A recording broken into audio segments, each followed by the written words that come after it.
Meron balita ngayon lumalabas sa social media na ito raw TNT Tropang 5G ay interesado dito kay Juan Gomez de Leano nitong Converge Fiber XRs at mukhang ready raw itong TNT na i-offer si Reynam Batak bilang kapalit dito kay JGDL.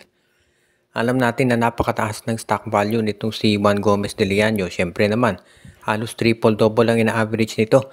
At ang usap-usapan nga, baka maging PBA Rookie of the Year at MVP ito. Kaya sa tingin ko, isa ito dun sa mga tinatawag na talagang gustong makuha ng TNT Tropang 5G. Kaya daw ino-offer nila yung kanilang high-scoring guard na si Reynam Batak bilang kapalit nitong si Juan Gomez de Leano. Kaya nga isa yan ngayon dito sa mga aabangan natin kung tatanggapin itong Converge. Walang duda na magaling itong si Reynam Batak. Nakita naman natin kung paano ito maglaro. Kaya nga hindi na ako magugulat kung pag-iisipan din ng Converge kung tatanggapin nila itong offer. Pero sa totoo lang, kung si Reynam Batak ang kapalit, baka hindi yan sasapat para dito sa Fiber Access dahil nakita naman natin itong si Juan Gomez de Leano parang pang-international ang laro talaga nito. Kaya nga baka hindi sumapat kung si Reynam Batak lang ang i-offer nitong Fiber XRs nitong TNT Tropang 5G. May mga nagsasabi na baka si Jordan Heading daw ang i-offer pero hindi pa natin natitiyak yan.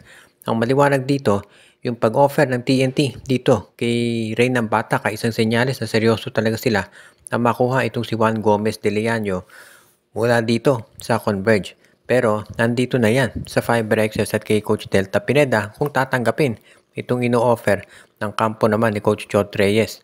Dahil alam natin na medyo magiging mabigat siyempre kung bibitawan mo itong si Juan Gomez de Leano dahil parang yan ang franchise player nila ngayon kasama itong si Justin Arana at Justin Baltasar. Samantala naman itong San Miguel, ayon doon sa mga balitang lumalabas ay pinag-aaralan daw mabuti kung susubukan nilang makuha ang 6'10 na si Brandon Bates mula dito sa Meralco Bulls at ang ipapalit nila ay ang 6'6 naman o 6'7 na si JM Calma. So magpapalitan daw ng center itong San Miguel at itong Meralco Bulls. Itong si pinakaiba kasi nito si Calma at itong si Brandon Bates. Itong si JM Calma more of an offensive player yan. Samantala ito namang si Brandon Bates ay yung tinatawag natin na defensive player talaga. So isa dyan, yung talagang makikita natin o mabibigyan ng mas maganda na sabihin natin pwesto dito sa San Miguel. Dahil marami ng scorers ang SMB, hindi na siguro nakapagtataka na ang gusto nilang makuha ngayon ay isang defensive player katulad nitong si Brandon Bates. Kaya nga kinakailangan siguro na pag-isipan mabuti muna ng SMB kung itutuloy nila yung ganitong klaseng trade. Kasi lately napansin natin maganda rin ang nilalaro nitong si JM Calma. Kaya nga siguro magdadalawang isip ang SMB kung pakakawalan pa nila itong si JM Calma o hindi.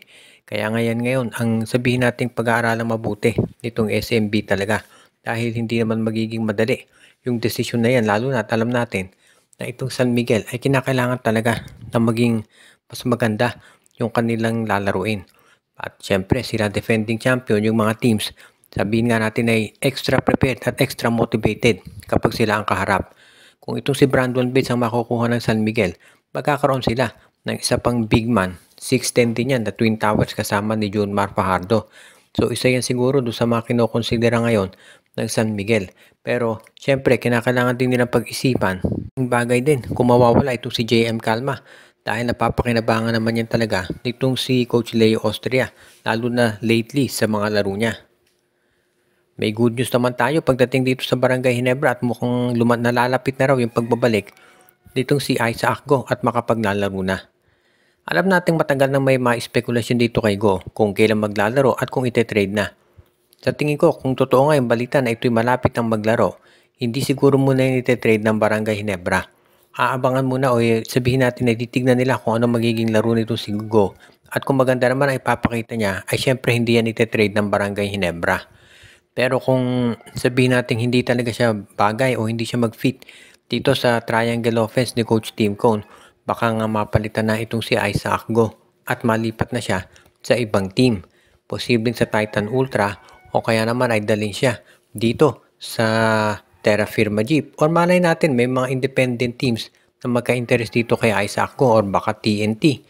Dahil sa totoo lang mahusay din naman na player itong si Go pero baka hindi lang siya talaga bagay dito sa sistema na ginagamit ngayon nitong si Coach Tim Cone. Kaya isa lamang yan dito sa mga posible na mangyari ngayon dito sa lineup ng Barangay Ginebra. Ang good news dyan, kung makapaglalaro itong Sigo, at least mapag-aaralan nilang mabuti kung kailan ito makababalik talaga para sa kanila. At yan naman talagang importante para dito sa Barangay Ginebra. Yung masiguro nila na makababalik at makapaglalaro na itong si Isaac Go. Dahil syempre kung ikaw naman, itong Barangay Ginebra, yan talagang gusto mong mangyari. Makuha mo itong si Isaac Go as soon as possible para matest na. Kapag nangyari yan, sa tingin ko magiging maganda to para dito sa Barangay Ginebra. At syempre, gustong siguraduhin ng Ginebra ngayon na matitiyak nila kung ano ang mangyayari pagdating dito sa kanilang sitwasyon. As it is, pwede na talaga na makuha ng Barangay Ginebra yung kanilang sabihin natin momentum kapag itong si Isaac Go ay nakapaglaro na at syempre gumanda ang kanyang laro. Posible nga kaya na may isa pang PBA team ngayon na magpapalit ng coach. Alam naman natin na isang high pressure job yung pagiging coach ng PBA. At ang isa doon sa matagal na napapabalita na baka daw mapalitan na itong si Jongwoo Chico. Totoo, maganda lagay ngayon ng NLEX Road Warriors pero may mga nagsasabi na baka hindi yan sapat lalo na kung malaglag sila kaagad.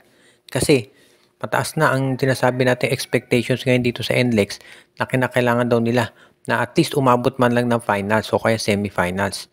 Kasi kung titignan natin yung lineup naman ng NLEX, solid naman yan. Although may mga nagsasabi kulang talaga sila sa center. So nakapagtataka nga bakit daw guard ang kinuha nila dito sa nakaraang draft. Kaya nga ngayon, abangan natin kung ano ang gagawin nitong NLEX Road Warriors sa mga susunod na araw para masiguro na maging mas maganda yung kanilang ipapakita. Siyempre, alam natin na ang sa flagship team talaga ng MVP group ay TNT. Hindi naman yan sikreto. At siyempre, susunod yan ng Meralco. So, clearly, pang number 3 talaga itong NLEX Road Warriors. Kaya nga gusto ngayong ipakita ng NLEX na sila talaga ay very capable din na manalo ng kampyonato at kinakailangan lang talaga na mabigyan ng oportunidad. At siyempre, bukod dito sa posibleng pagpalit kay Coach Jongwoo Chico, ang isa pang matunog na balita dyan ay kung magtatagal si Robert Bolick. Dahil nga itong si Bolick, alam natin nung nalipat yan, ever since mula dito sa Northport papuntang MVP Group, marami nagsasabi nito eventually ay mapupunta na talaga either sa TNT or Meralco. Yan lang ang pagbabagsakan nito si Bolick. Ngayon, depende na yan dito sa gagawing adjustment ni Coach Chico kung mag-satisfy si Bolick na manatili sa NLEX. Na syempre, depende rin yan kung ano magugustuhan niya. Kung manatili siya sa NLEX or kung aalis siya. Depende kasi in the end, ang magiging desisyon dyan ay magbabase kung ano magagawa ng NLEX at kung gaano kalayo mararating nila ngayon. Bago tayo magwakas ay batiin natin yung mga regular nating mga taga-subaybay katulad nila Jonel Alagon, si Joshua Giray, Espejo at Rosales family, si Monde Guzman, pati na rin si Malyari Mascareñas, si Dexter Domer, si Katsakino Ducusin, si RG Bueno, si Anthony Alon, si Dexter Domer, Ireneo Salangsang, si Edwin Carmona Jr. at yung iba pa.